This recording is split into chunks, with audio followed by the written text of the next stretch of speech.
Hello, Object Show friendos.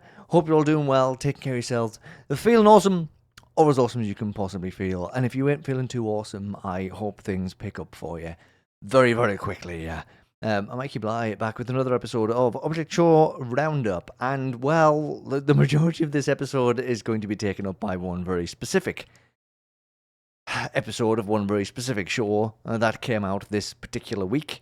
You probably know what I'm talking about. But we do have some other things to talk about on top of that. But I would like to thank the circles of the OSC that I do follow for not bombarding me with other things this week. It has been relatively kind of quiet. So thank you for that. So without further ado, let's get cracking with the kind of, I don't want to say smaller updates. One of them is actually kind of a big update, but it's not a full episode update. First off, though, we have AnimationEpic, who I did mention it in the midweek episode, talking about episode 4 of season 4, about the suitcase moment, where suitcase just kind of, her asset just kind of into the scene. We did talk about that. AnimationEpic have done the best possible thing they could do, and they've just leaned right into it and just made a big old joke about it. And you know what? I'm all for it. Suitcase is so happy she got her goo plushie.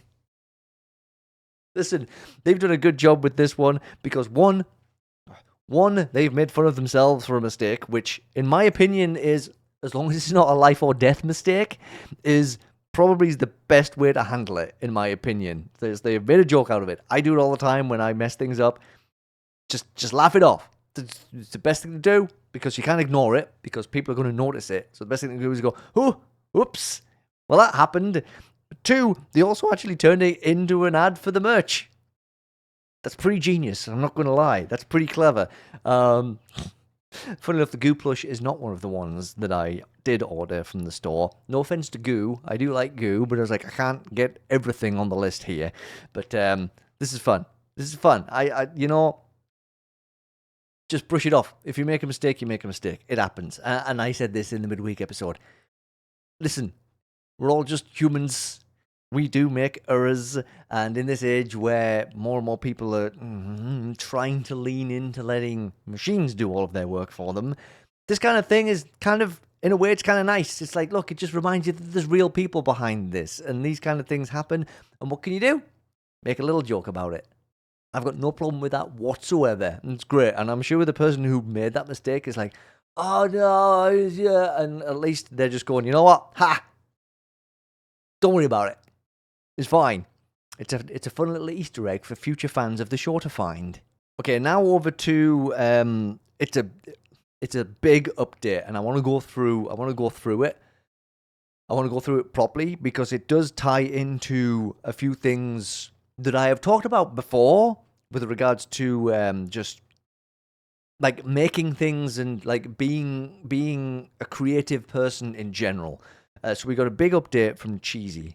Let's go through it because it's a big one, but I don't want to skip past any of this. So it's actually 3. This is in 3 parts because I couldn't screenshot it all at once. So here we go. Cheesy says, "Hi everyone. Wanted to give you all an update because it's been a while since the last one. I was thinking this myself actually. So it was kind of good to see Cheesy post something.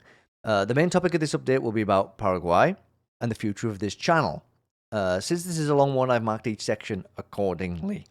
Before I begin, I want to give my heart out to all of you still watching, listening or buying whatever I've got going on, new fan or old, whatever it is, your continued support means the world to me. So sincerely, thank you. Thank you, Cheesy, for being just such an authentic, open, and straight off the bat. You know this is going to be one of those posts where Cheesy ain't going to hold anything back. And I appreciate it when people are just totally open, honest, and just upfront with us. So straight off the bat, you just know that's the kind of post that's coming. So Paraguay, the update on Paraguay. When Paraguay started out, it was a passion project. I was excited to try something new and exercise myself creatively and technically. The idea that first came up only a few months after 1 was finished in 2022. So by the time I'd finished the first 4 parts, this was something I'd been chewing on for almost 3 years.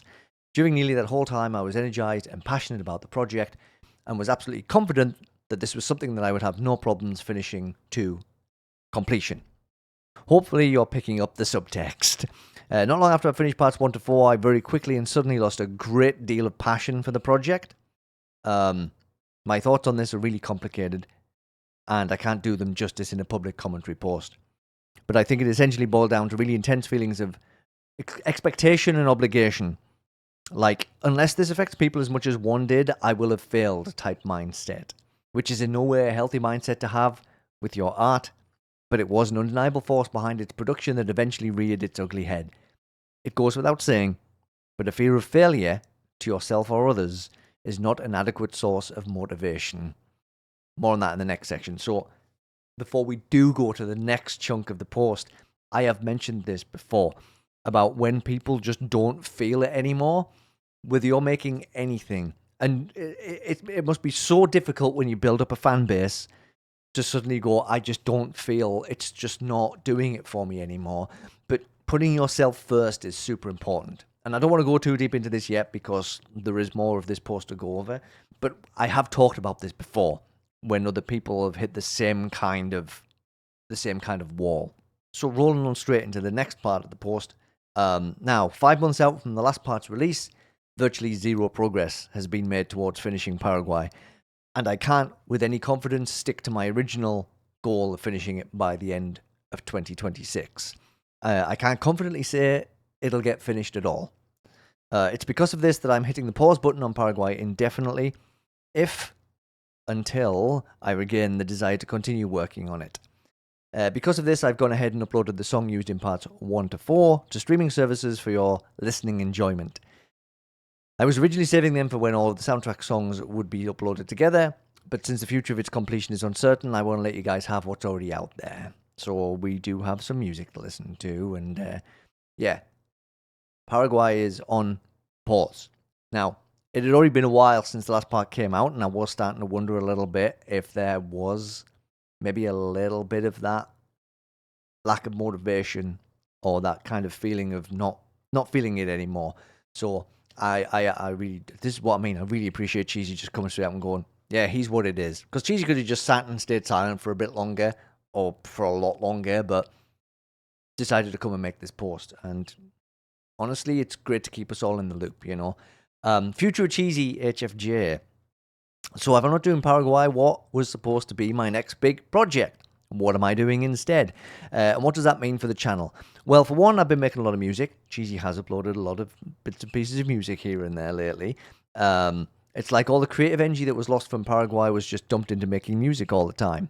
I feel like I've been improving a lot, and I would love to eventually put them out for you to hear. And I would like that too, because I do like music. I really do. So I would be totally up for that. Two, and more notably, is this. Ever since this channel's creation, the heart behind it was always to make whatever I want to, no strings attached. That's how most channels start out. Now, hundreds of thousands of subscribers later, I've never felt more pressure to create and perform. I think that's why a lot of big YouTube artists go into hiding after some time. It's just too much pressure.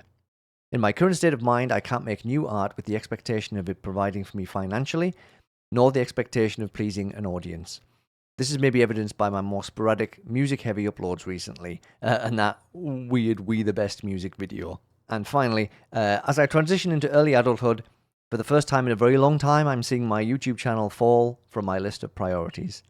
I want to make sure I'm spending ample time developing and maintaining my relationships, exploring and learning more about myself, and focusing on various other endeavors that contribute to my personal growth and happiness outside of this channel. This might mean releasing things through a different and/or anonymous alias. That's an interesting tack. This might even mean finding myself a job outside of the arts. Whatever it is, I want to do what I can to alleviate this creative pressure that snuck up on me. Hopefully you can understand where I'm coming from.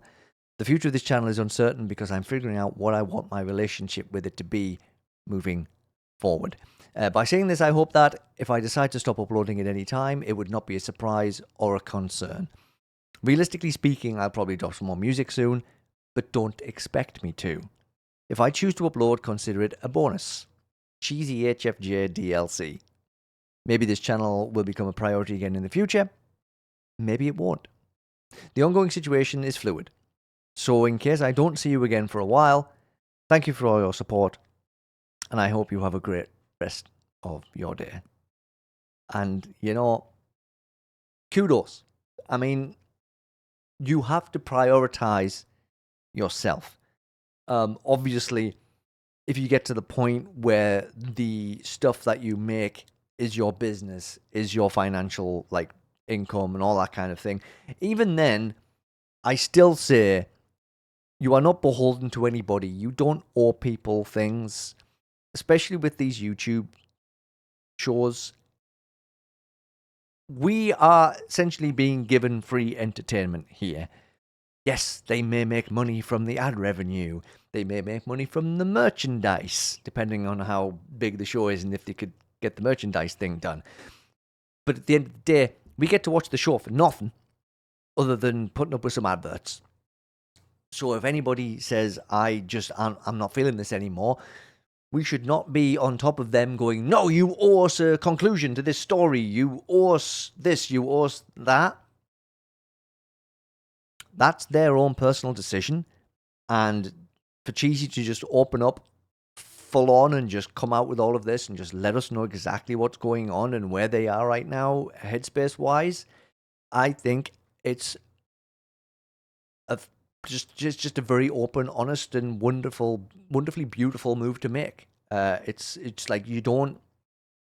It's better to do this than to just be radio silence for like 2 years, 3 years, or forever.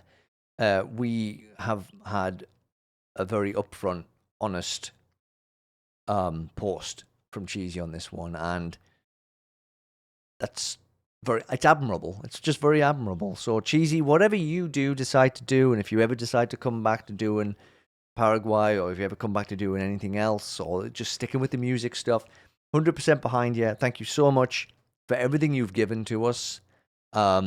Regardless of whether Cheesy uploads anything in the future or not, they've left behind like a wealth of amazing content for people to watch. Gotta stop using the word content. It just makes it sound so like impersonal, Cheesy's left behind a wonderful, wonderful bunch of stuff for us to engage with. The one is just still always going to be there, and new people discovering that show all the time, and new people can still keep discovering it. It's still there. It's still there in all of its fantastic 18-episode wonder, and the investigations episodes too, which I really enjoy. And the first 4 episodes of Paraguay, it's like we're only just starting to scratch the surface of that story, but those are 4 really good and like really well made pieces of animation. They're really good. And if we don't get resolution, we don't get resolution. But they're still, it just shows the depth of what Cheesy can do. But if Cheesy's not feeling it anymore, that's totally up to them to decide what they do with themselves and their future. So thank you, Cheesy, again for everything you've given us. Please take care of yourself. I do hope you find yourself and you find the joy in either creating again or the joy in whatever you decide to do. Thank you. All right, it's time to move on to the big chunk of the episode for the day. Yes. When I said we were going to be mainly focusing on one big episode of one big show today, well, I mean, look, this you might think I'm wearing this shirt on purpose today, the BFDI II tour shirt. You might think he's wearing that because we had Inanimate Insanity last week and we had BFDIA 23 this week. It's just pure coincidence. I have all my shirts on a rack and I just stick them and I just pull out whichever shirt is next on the rack. This just happened to be the one that came out today. It's just a really happy coincidence that this one just happened to be the one that just came off the hanger today. But yes, BFDIA 23 Shattered did release on Tuesday. I hope everybody that got to see it at the theaters really had an awesome time. I can imagine how actually kind of cool that would have been to see on a big screen because, it was a good episode. It was a good episode, but it's an hour long.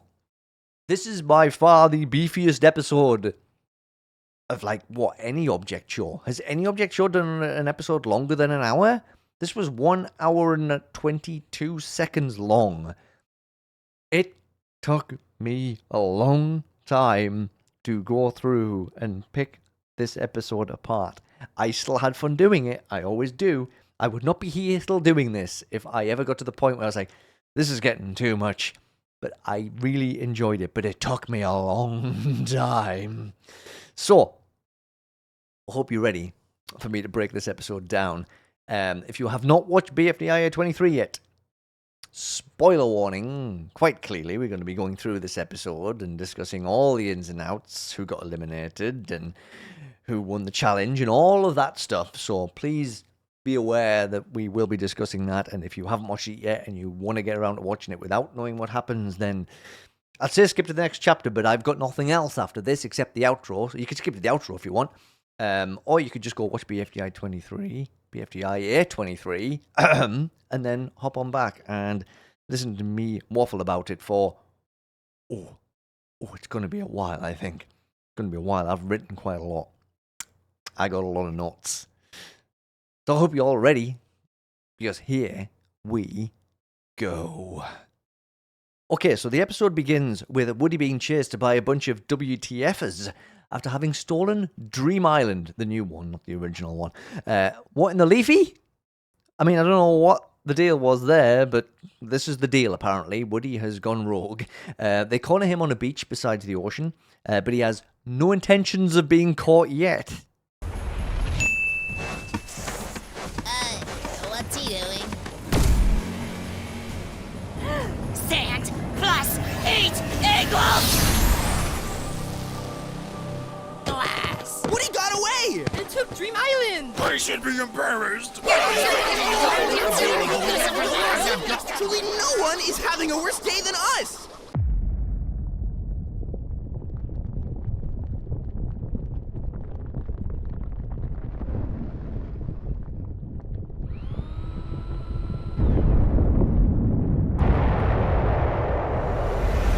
So, we have our setup underway, with Woody being on the loose with what's left of Dream Island after Pin destroyed the vast majority of it before.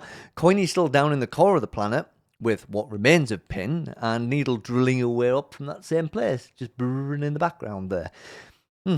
So, we then flip over to Tennis Ball and Nickel hanging out in the playground, with Nickel congratulating TB on making it to the final 3 after winning immunity in the last challenge.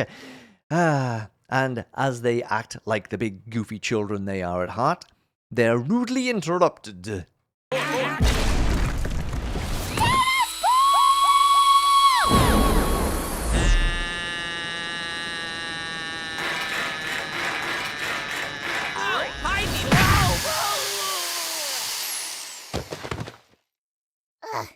you always ruin everything. Yeah, he always just gets in the way. I am really sick of dying in horrific ways. Speaking of horrific...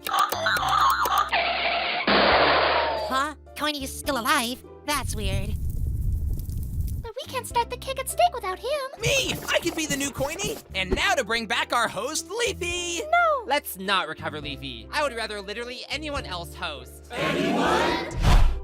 Jeez, Needle, way to hold a grudge. Fair though, I guess, because Needle was like this close to winning the challenge last time. I mean, and TB's just been a real menace for the last few episodes.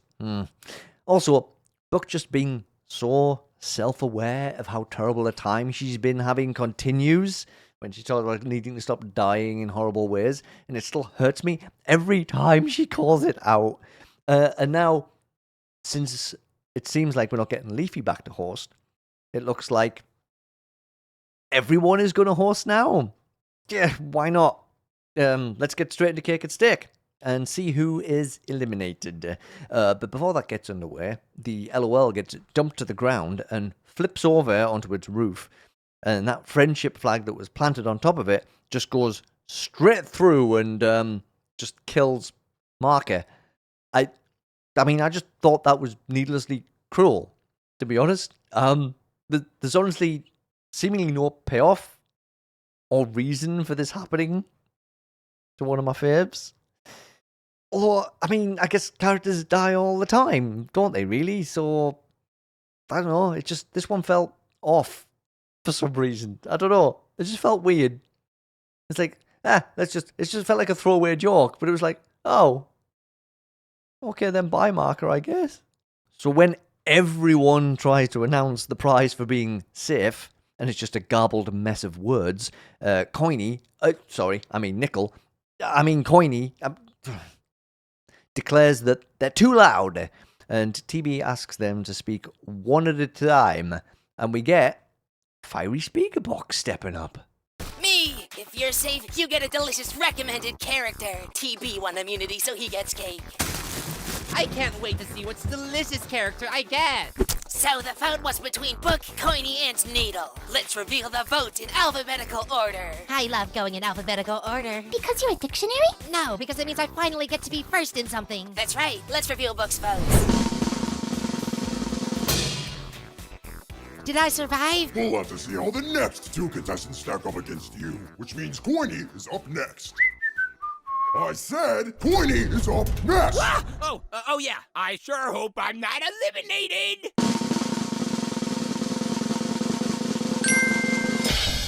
Book is in the clear. Here's your cake. Yay! Nickel. Coiny. Coiny. If Needle gets more than 27,826 dislikes, you stay in the game. Otherwise, you're out. Oh, bottom two against Coiny again? I don't have a good track record there. Let's reveal your votes.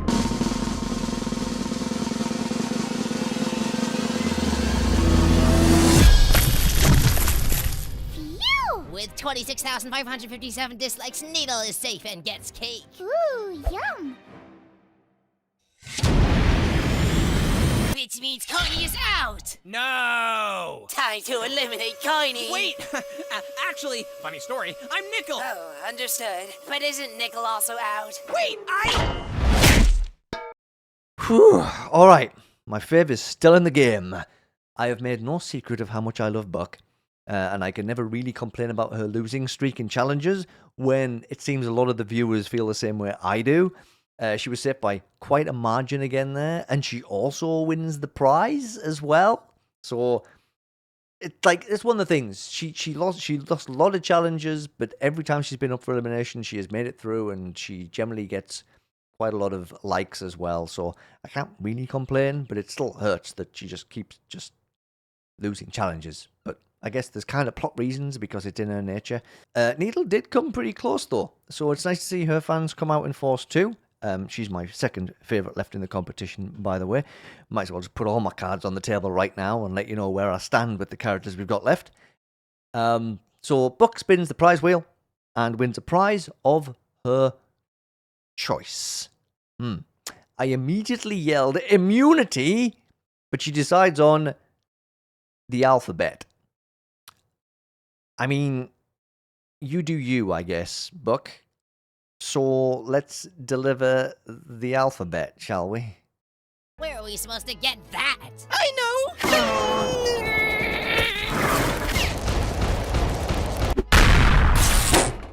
Here's that alphabet. Wow, thanks. You could have picked anything for the prize and you chose that? Look, I know you might think, ooh, why didn't she just pick something useful like immunity to the final two? And it's because I think that wouldn't be... Aw, dang it. Why didn't I just pick immunity to the final two? What a waste. Not a waste. It can do, this. Yoy! So you can recover people, big deal. But now I'm the only one who can recover people. Bubble, let's recover our dead friends. Like Fries. Ew! And Pin. Yuck! And Spongy. Rose. And Bommy. Ugly! Wait, no, he's fine. And Flower. Ugly! Oh, and of course, Leafy. Do not press that Y. Why not? Leafy is a death row criminal who manipulates us into infinite challenges. We can't have her muddling up our game. I'll do it anyway. Now there's no Y, and you know why. Hey, we might need that Y. Nobody important has Y in their name. Ooh, more interesting dynamics coming in this episode then, since Buck is the only one who can recover people now. Well, unless they have a Y in their name, of course. Sorry, Yellowface. Not that you're the only one who is affected here, of course. Meanwhile, Pin is sad that Coiny's been eliminated and hopes that he's taking it well. About that. I'm sure he'll be fine. Right, it's time for the final three to spin the challenge wheel to determine what the last challenge resulting in an elimination is going to be. And as they spin the wheel, they all reflect on how far they've come. Final three, you guys. Isn't that incredible? I'm so close to winning it all! Golfy's gonna be so proud of me. Right, Golfy? Ooh. GB is not so enthused about TB winning, it seems. But never mind that. The challenge is to set foot on Dream Island. Fries decides that's not a very interesting challenge, and Spongy says that as a host, since technically everyone is the host, he can make it better, and adds, sell the most ice cream to prevent Spongy's elimination. And then cue all of the former BFDIA contestants also writing their own extras based on their eliminations onto the wheel too. Yeah. After all of that, the fish monster announces that the final challenge is to set foot on Dream Island. The farm chunk, not the real one. TB checked in on that. And yes, of course, the chunk TB. How else do we bring Woody's villainous escapades back into this episode? Why would we have that intro if it wasn't going to come back into play again? GB then uses her Woody detector, because of course she has one of those, to determine that Woody is 40,000 kilometers away on the glass road he made at the beginning of the episode. And herein lies the challenge within the challenge. I'm not gonna sugarcoat it. Getting to the end of the road will be an arduous journey. You may have to travel through uncharted territory across the globe to reach the end. We have to race across the globe. That'll take forever. That's why along the road there will be challenge stations. At these stations you can choose to help the eliminated contestants with a previous contest. If you're the first person to help them complete their challenge, then that person will give you a special reward that'll help you reach the end of the glass road. The first person to cross the glass road, reach Woody, and set foot on Dream Island wins immunity to the final two. So it's kind of like the final challenge in BFDI, episode 23, Hurtful, and the final elimination-based challenge in BFB, episode 28, Back from Beginning. Seems to be a theme in BFDI, but I'm not against it. The only difference this time is that the contestants can decide to skip helping people with their challenges if they want to, at the risk of missing out on an awesome prize, of course. So, is it worth the gamble? Do you go for an awesome prize, or do you just keep running? TB asks what happens if one of them dies along the way, with Fiery Speaker Box simply saying they'll have to hope someone recovers them. Buck then flaunts the recovery center keypad and recruits Bubble and Flower as her recovery assistants, so that when she enters a name into the keypad, they can turn the crank. What is this, a prototype for the wireless recovery center? Alright, let the challenge begin. So the first challenge is to pull a tug-of-war rope an undetermined distance to make up for Donut's elimination. Needle, Buck, and TB throw the rope ahead a few times, with Donut getting frustrated and saying they need to tug it further and then it will be clearly marked on the glass road. Glass road. This is soon forgotten, though, as TB spots the sign for episode 2, which is to make yoil stew. TB gets right to work since he has the equipment to do so, while Needle runs off to Yoil Land to get some yoil berries. She's a fast runner, she can get there and back pretty quick. And Buck's kind of stuck, as TB refuses to give her a yoil berry. Of course, the villain that he is now. Luckily, one of the Everyone hosts is a yoil berry, and offers help without realizing what Buck actually needs them for, and... Yikes, Buck. But I mean, they did offer to help, I suppose. As Buck races to give Dora this lovely batch of yoil stew, though, she slips, falls, and drops it. Because of course she does. Because Buck's not allowed to win stuff. Just as TB is wrapping up his bowl of yoil stew, Needle runs up and kicks it away. However, it does land on top of the LOL before sliding off the road, which counts as a win for TB because some of it drips through the roof. His prize is an island chunk. Or is it? An island chunk? Wait, is this an Everestian crystal? I heard they're a great source of forward throw. Well, that certainly gives TB an advantage speed-wise, doesn't it? And oh look, here's episode 3. Needle and Buck then talk about TB, with Buck not wanting to team up with her against him, despite all of his previous actions.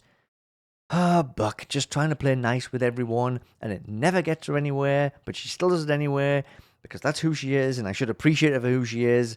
Sometimes I get frustrated, but if you ever change that personality, then I'd sort of be like, oh, but that's not Buck. Kind of a catch-22 situation, isn't it?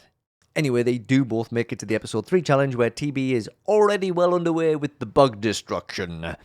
He gloats about how many he's already killed, but Needle has a remedy for that. Listen, I've said it before and I'll say it again, don't mess with Needle. And her prize for winning that challenge is being thrown right to the next one by Teardrop. Oh yeah, don't mess with TD either. TB heads off on his chunk of Everest, and Buck just keeps walking. But hey, at least she's happy enough about things.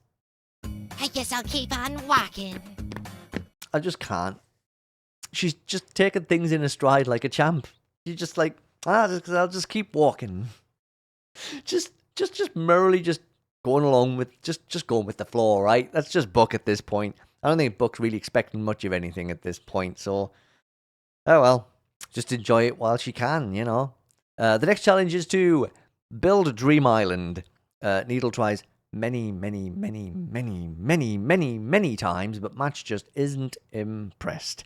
TB then turns up and decides to make a Dream Island based on himself. And when Buck turns up, she tells Needle that skipping challenges is a possibility. And then Needle just up and goes. And TB also leaves. Buck then, surprisingly, also decides to skip just to try and keep up with the other two. So there we go. Buck maybe shying away from that trying to help everybody mentality all of a sudden. Just as I was saying, if she changed that mentality, it suddenly wouldn't be Buck anymore. Interesting. As TB plans to pull further ahead, he hits a bit of a snag with his transportation. Now, Everestian Crystal, propel forward!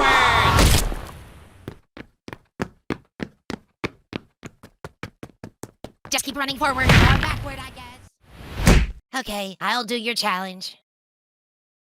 If it isn't the one with a beautiful song, and your dazzling voice makes me sing along. As long as we can harmonize, our voices will grow strong. Nice to see you. What's this challenge? Help me get to the summit of Yoyle Mountain. I brought the whole summit over here. Oh, absolutely not. Skip! Ooh. Oh, that's gotta hurt. Also, I had to laugh at Needle just walking past his corpse all stony-faced. And then poor Buck ended up getting flung backwards.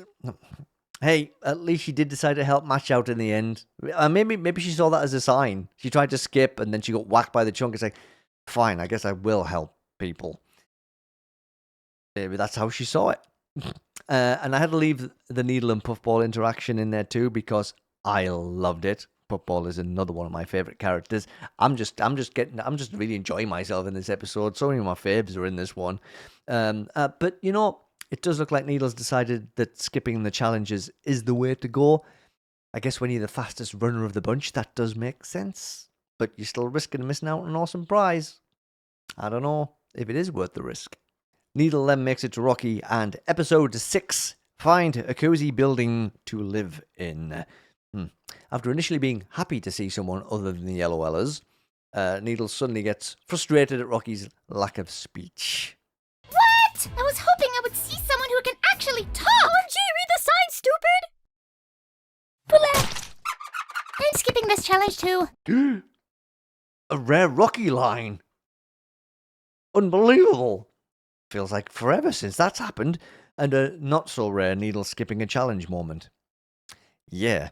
Back to Buck now, who builds a small dream island out of cardboard, which Match says is okay, but it needs to be explosion-proof. Luckily, there's a handy-dandy bunch of dynamite dangling just above them, and the Everestian crystal just happens to cut it down. Kaboom. Yes, this new dream island is bomb-proof. Match thanks Buck, calling her the 4th most useful Free Smart member. Ow. Before giving her her prize. Wheels. I mean, they could be useful, Needle then just zooms right past Fiery in episode 7, Build a New Loser Chamber, and Yellowface at episode 8, Paint the Eiffel Tower, and also Gellert in episode 9, Place charades in trash compactors.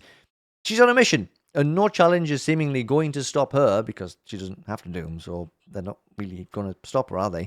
Back to Buck, who's made it to Puffball, who's trying to rouse TB into action despite clearly being deceased. Buck then brings him back, playing that nice card again, even though it never wins or anything.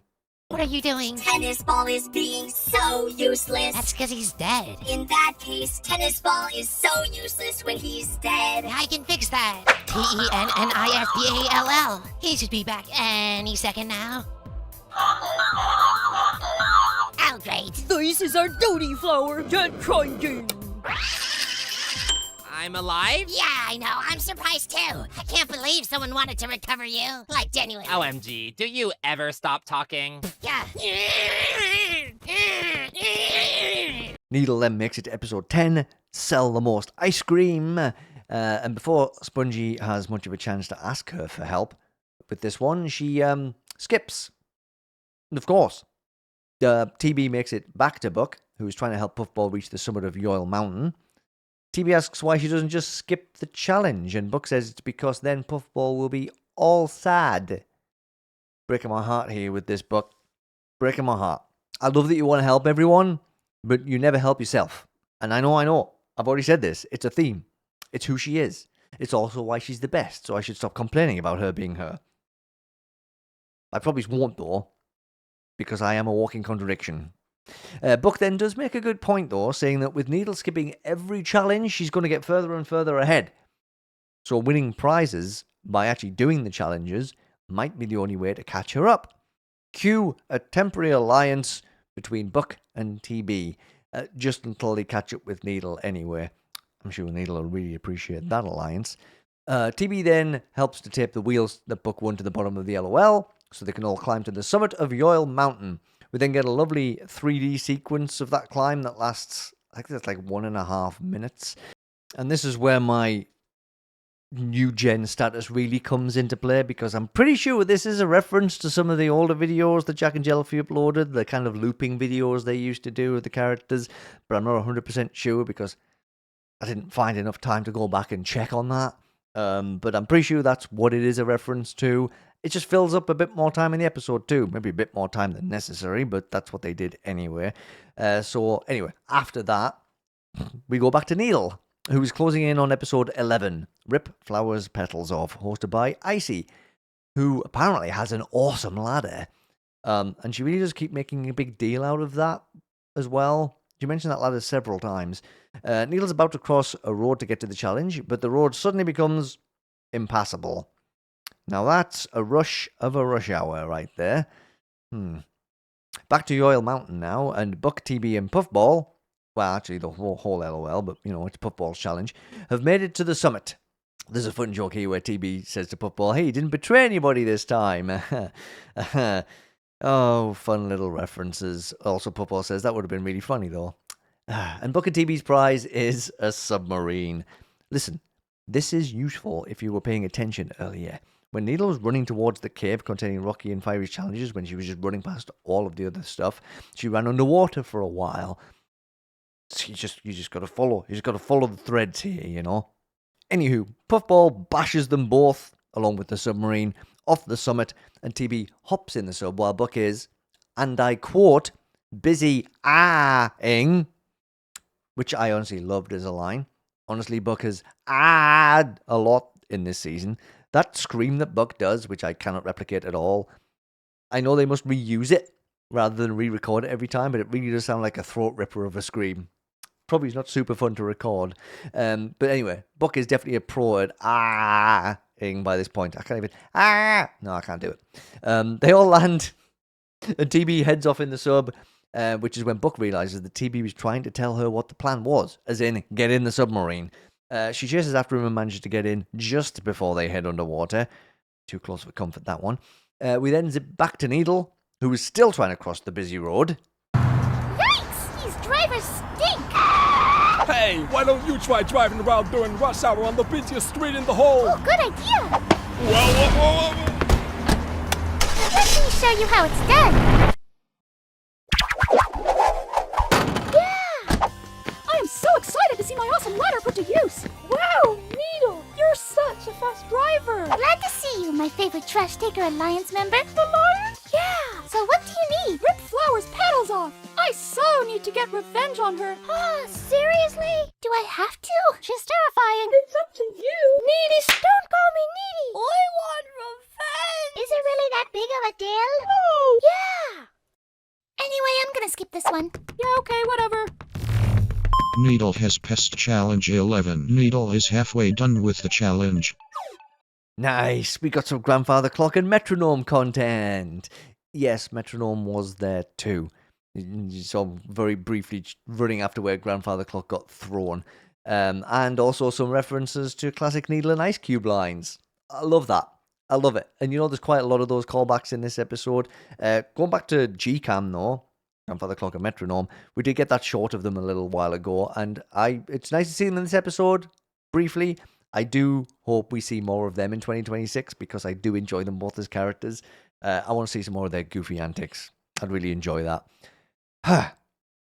Over to Buck and TB again now, where they hear the announcement about Needle being halfway through the challenge and proceed to the cave with Rocky and Fiery, with TB taking on Rocky's challenge while Buck goes to help Fiery. There's a fun line here when Fiery says that messing with free smarters is in his blood, and then Buck responds saying he doesn't have blood, which immediately makes me think about Fiery asking if plants have blood in BFB 23, Fashion for Your Face. I wonder if that was just in his brain at the time. Anyway, Needle has made it to episode 12 now, which is where I just need to, it's so small when she runs past the sign, Bug-Filled Dodgeball Insanity, hosted by GB, who is standing outside of a science center. GB explains that she didn't realize that today was Bring Your Bug Hive to Work Day. Who even approved that one? Who thought that was a good idea? And as she ran away, dodging swarms of bugs, she dropped her embarrassment serum, which we saw in action in the beginning of the episode, and needs help retrieving it. Needle's about to skip this challenge too, but GB says that Needle needs to get through the building to continue along the glass road. So Needle relents, grabs GB, and starts running through the building. Needle's actually doing a challenge, everybody. Stop the presses. Nobody says that anymore. That's such an old phrase. I don't know why I said that. When they make it to the top, or near the top of the building, Needle says something that she really shouldn't say. I don't know what you were talking about, GB. This place isn't very chaotic. Ah! Who's doing that? For science! I told you, it's pure chaos. Wait here, GB. I'll take care of the bugs. Oops. Ah! You know what? I'm bailing. Yikes! If only you had my super tall brand new ladder! Ooh, good idea. I can get to the roof using that. I'm not giving you anything until you help me rip Flower's petals off. Fine. Oh, hey, Tom Scar's back as Pineapple again. Hey, buddy, good to see you. Also, just got to shout out Needle's cool salute as she jumped backwards out the window, too. Playing it cool, Needle. Playing it real cool. Anyway, it looks like she's going to need to somehow get Flower over here and complete Icy's challenge if she wants that super cool ladder to herself. Back to the cave now, where Buck is trying to build a new loser chamber out of crystals, with Fire being a constant distraction. He also mentions how him and Buck sound alike. Some more self-referential humour. Always gotta love a bit of that. Before Fiery spots the recovery center keypad on Buck and grabs it. Wow, letters. Bad Fiery. That's a bad Fiery. Oh. It burned it. Bad Fiery. That's a bad Fiery. What were you even typing? I don't know. Now who decided to type that in? Oh my gosh, let's crank Flower. Oh, it's you guys. Seriously? Not even a thank you or a how nice of you or even a I'm so glad the first thing I see when I'm given life is the pure beauty of Flower. Hi, Leafy. Hi. What's going on? It's the final immunity challenge of BFDIA. If you want to hang out with us, then you absolutely can.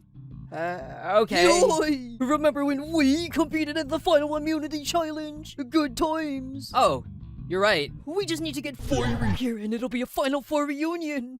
I don't think I want to see him right now. Yeah, I agree. This place is getting too crowded anyway. Oh my gosh. Yeah, you know, yeah, sure, Fiery. You don't know what you typed. Whatever. We listen, we all remember where the Y key landed earlier in the episode. Listen, we were paying attention, right? We were paying attention to that. You're not that sneaky, my friend. This made me super happy. But of course, Leafy saying she didn't want to see Fiery right now did hurt. But listen, we all know that relationship has been up, down, all over the place. And we also know where it currently stands in Teapot. At least, I mean, I hope you know where it stands. That was a super fun little scene, though. And it's great to see Leafy get to pop back before the end of the season as well. But, like, I still can't get over it. Come on, Fiery, don't you're not fooling. Beep, boop, beep, beep. Yeah, you... Come on. Back in the cave, though, TB is tired of being barfed on trying to get Rocky to sleep and throws him into the loser chamber Buck has built. TB wins the prize for building the loser chamber, even though Buck built it. And Buck wins the prize for finding a cozy building to live in for Rocky. Alright, kind of the wrong way around if you ask me, but anyway, what's the prizes? That's the most important thing, I suppose. A grappling hook for TB, handy, and a barf for Buck. Not so handy. Buck just keeps getting the bad deals in this episode, honestly. Outside, TB fires his grappling hook, which goes right through Gelatin's face. Gelatin then whirls them around, and Buck accidentally completes Yellowface's Paint the Eiffel Tower challenge by slamming her barf-covered face into it, which gets her some soda. Yay. Tasty, but not super helpful. Up where Gelatin is, Buck is teleported into a trash compactor to play charades. Oh boy. If Gelatin doesn't guess what she's charading, she's going to end up smushed. And the recovery center keypad along with her. And would that also mean she ends up in that weird hellscape where the characters turn into uncanny, humanish 3D versions of themselves? Yikes. Nobody needs to see that again. Thankfully, before Gelatin can guess Buck to death, TB sneaks behind the cubicle and sees what the answer is, and then whispers it to Gelatin. Clearly cheating, but I guess there's nobody around to say otherwise. So then they do it, they complete the challenge, and Gelatin gives them their prize. Anti-poison. Fabulous. Oh, wait! That could help out with GB and her bug-infested building. See, there's all these little connections starting to come together. Buck then rides a tumbling TB down to where Spongy and his ice cream challenge are, while Needle grabs a speaker and yells for Flower to come over because she's needed. Flower's not falling for it for a second until Needle says those magic words. And I also, don't hate you! Yes! Someone on this planet doesn't hate me! I'm on my way! So I got eliminated even though I did the most for my team. Just tell us what you want. Make and sell ice cream for me. Does this work? Is it icy? No. Is it creamy? No. Then no. Don't worry, I've got all the materials needed to make a high-powered blast chiller, which can freeze consumables faster than...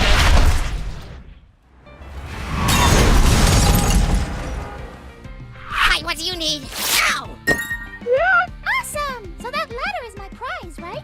What? No, no one said you'd get the ladder. What? Then what do I get? Revenge! What does that even... Haha! Ow! What was that? You lied! You said you need me! Don't call me needy! I didn't call you anything! Don't call me anything! Whatever!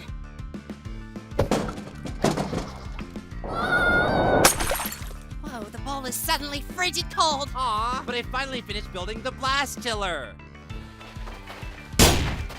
A customer! Flower! Want some icy cream? Go away, second boot! She kinda got me there. Try our ice cream! Go away, 15th boot! You were the first boot! Yeah, but then I rejoined and outplaced you, hairball! She got me too! Well, I've never been booted, so I can take her on! Try her ease! Eat ice cream! That was disgusting! Yay! A happy customer! Awesome! Awesome! So what's our reward? Your reward is only the most valuable and coveted item on this entire planet. Me! Okay. I loved that whole sequence. Just total chaos from start to end.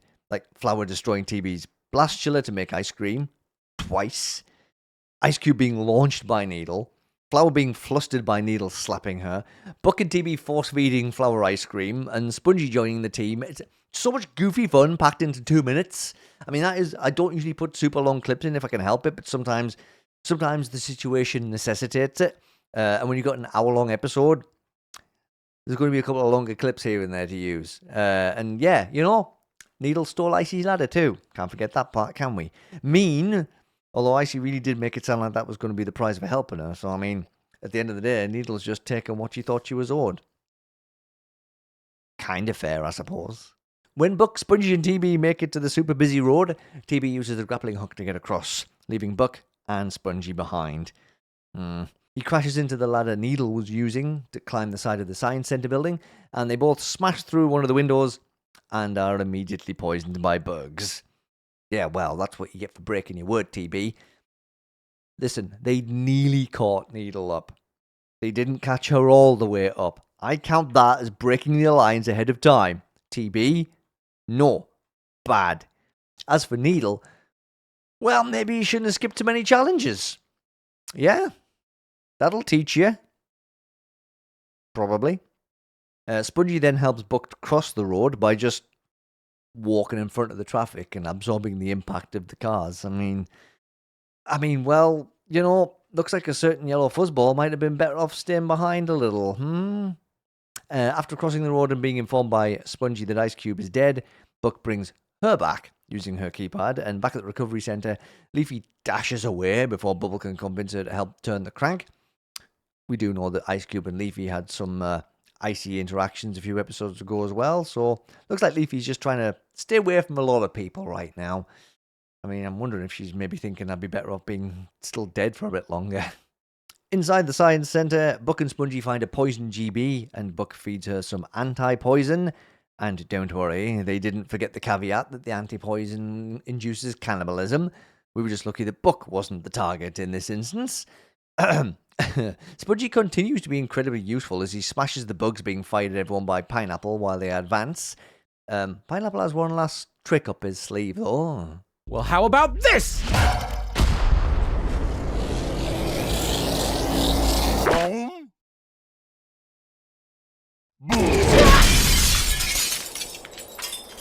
Awesome, no more bugs, let's go! Oh, look who it is. Leave them there. They clearly weren't skilled enough to navigate this. What did you say? Why do you always work against yourself? Whoa, we're alive! Yup, and we're all back together. Oh, in that case... Hey, Needle, get the serum. On it! Wait, what about our truce? We caught up to Needle, so our truce ends here. Yes!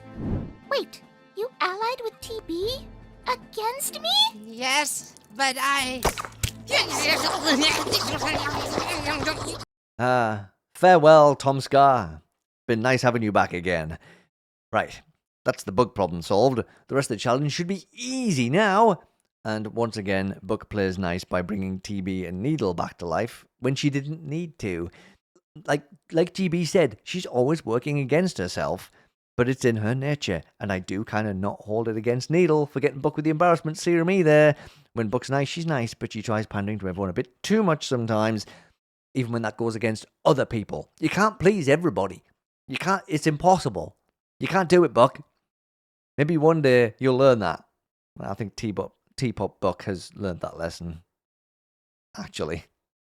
TB and GB then run into Mirror and Spool from BFDIA episode 17, Start the Shift, and 18, Airplanes in the Night Sky, who were running a salon until the building it was in was abruptly demolished. Anyway, they're looking forward to playing with their new test subjects. Apparently, green is in fashion right now, as demonstrated by Spool, who gets intentionally poisoned. Until Needle shows up, GB asks her to fire the serum at Mirror, but Needle just launches the gun at her, smashing her face and killing her. Wow, Needle. ruthless as always. TB then grabs GB and runs off with her to the top of the building. Yes, I got you to the roof, and I got you your embarrassment serum. So what's my reward? Knowing you probably have an extraordinarily advantageous reward for me. Tennis ball. Maybe a drone to carry me to the finish? TB, I don't think... Or maybe a revamped edition BFDI tips and tricks book catered specifically to me. Tennis ball, I don't think you deserve a reward. Why not? I completed your challenge, though. This isn't about that. What? Don't you want me to win the game? No, I don't. What do you mean you don't want me to win? I don't know what came over you during this season, but you've gone down the path of cruelty and chaos to get yourself further. I cannot support that. But Golfy, I'm just doing what I can to win for the both of us. I told you that the way to win for the both of us is to build more devices. I wanted you to be smart, but instead you became a villain. I had to. I wouldn't have gotten this far if I was just goody-goody with everyone. Then maybe you just don't deserve to win. I'm not entirely a villain. I chose to work with Book this challenge. That's nice, right? Listen, I know working with Book is a noble feat due to her pathetic nature. What are we talking about? But I can't ignore all the detestable moves you've made. I can only hope that you turn your behavior around. Until then, I cannot root for you. Oh, and your reward for finishing my leg of the contest? I've seen enough embarrassments for one day. You know what? Fine. Maybe I don't need to win for the both of us. I'm sure there are plenty of people who still want me to win. Humph. I don't know why I went down that path. I meant to go up this one. Ooh, looks like TB took his villain turn too far and GB is done with him. But TB seems to just brush that off and is seemingly still in it to win it. Just not for GB anymore. No, one of my favorite pairs. Look, since we've already had BFB and Teapot, which are in the future, we know how things go there as well, but it's still sad to see it happening, right? It's interesting to make these connections between character relationships, but it still hurts to watch it happen in real time. Oh yeah, and in the midst of this argument, Needle screeched to a halt next to the episode 13 sign, which shows two paths: explore the unexplored or descend to the fiery underworld. I mean, one of those definitely sounds more appealing than the other, right? Right, Spongy? Explore the unexplored or descend to the fiery underworld? Yeah, I wonder which path we'll take. Ooh, I just love the feeling of burning into a crisp until my skin falls off. We'll go to the underworld. Spongy, I was being rhetorical. Whee!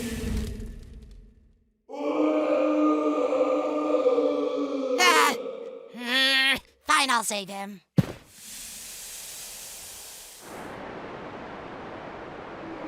Wow! There's a house down here! That's so cool! I just had to scream with excitement! Spongy, I'll save you. Whatever.